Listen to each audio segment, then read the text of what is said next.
The president's sons just went on national television to promote their crypto company backed by foreign money. I think it's going to a million bucks. It's having trouble holding 100,000. It's been a rough start. This was supposed to be the golden dawn of crypto.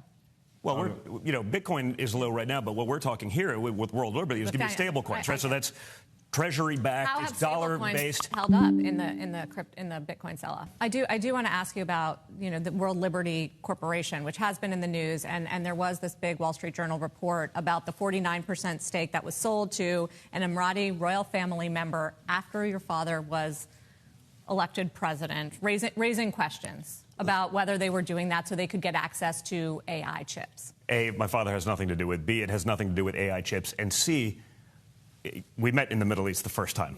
Yes. There's not a person in that room, there's not a banker, there's not a fund manager that doesn't go to the Middle East and to the, whether the sovereign wealth funds of the world. They're some of the biggest investors in every fund in America. They called U.S. banking a Ponzi scheme and said that they launched this crypto company as retribution for their canceling.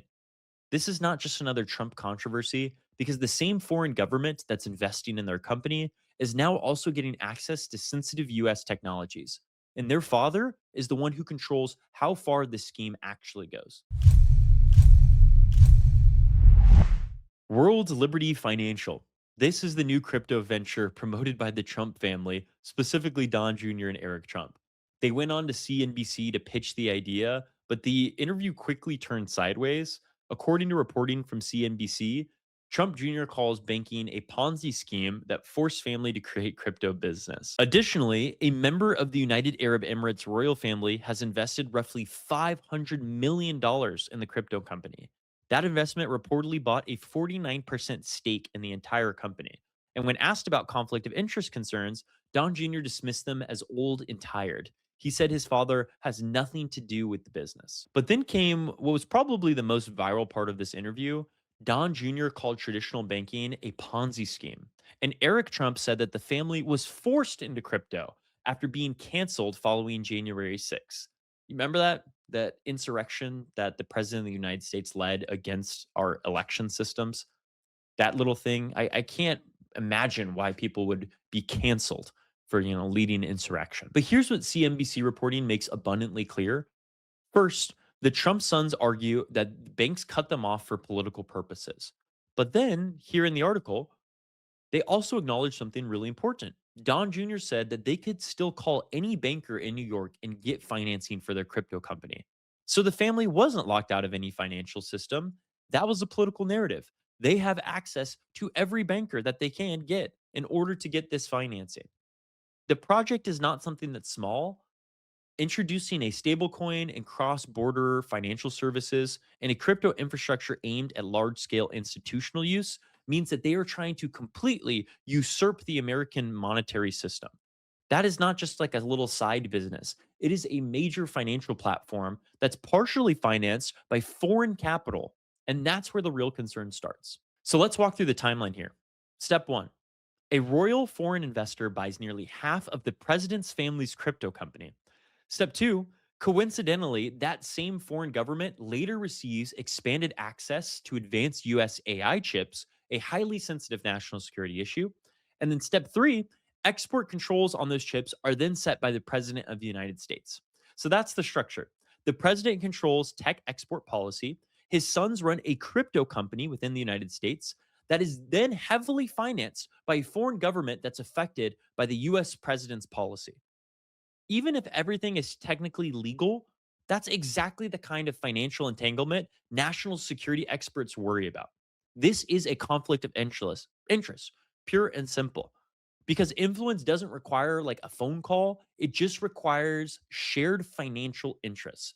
This government is directly tied with the president's family's crypto ventures, who is then deciding what export policy looks like to scratch the back of that foreign investor. For years, Republicans have argued that foreign business ties creates conflicts. Every indirect financial connections could influence policy, and family members' international deals pose national security threats.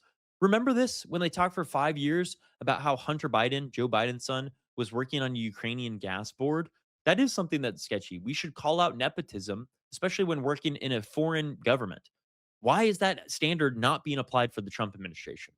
Why is the Trump family's crypto venture able to gain access to so much new funding, especially from foreign influence, when their dad is the leader of the country? And at the same time, the Trump sons are telling their audience that they were forced into crypto because they were canceled, while acknowledging that they still have access to elite financial networks within the United States, which means they don't have to go through this foreign investment. I wonder why they're doing that instead, though. It's not cancellation, it's just rebranding. The Trump sons are also being very strategic with calling the US banking system a Ponzi scheme. I believe that the US banking system is corrupt. There are a lot of people at the very top of the economy who have immense access to resources that are essential than the average working class American. But that is not what the Trump sons are saying. They are doing this as a part of a broader strategy to undermine trust in US institutions where people already have their money. They're posing crypto as the altruistic alternative that's going to make sure that we democratize the economy. Not true. And they're turning political grievances into a business model. They want every Republican who has cancel culture, cancel culture, cancel culture at the front of their mind to see the Trump sons as justice and retribution against a corrupt cancel society. That is not what it is. It is political persecution that they are turning into a financial product.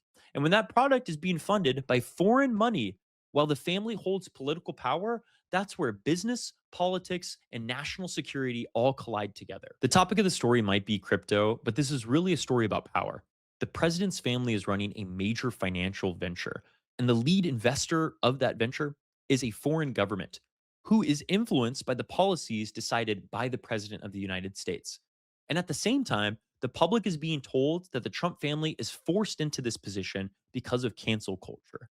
But it's not cancellation when you have access to the major financial institutions in the world, when you have influence over the policies that determine the success or longevity of your business. And this all is a reminder that in modern politics, the line between political power and private profit isn't just blurry. For many families, like the Trumps, this is the business model.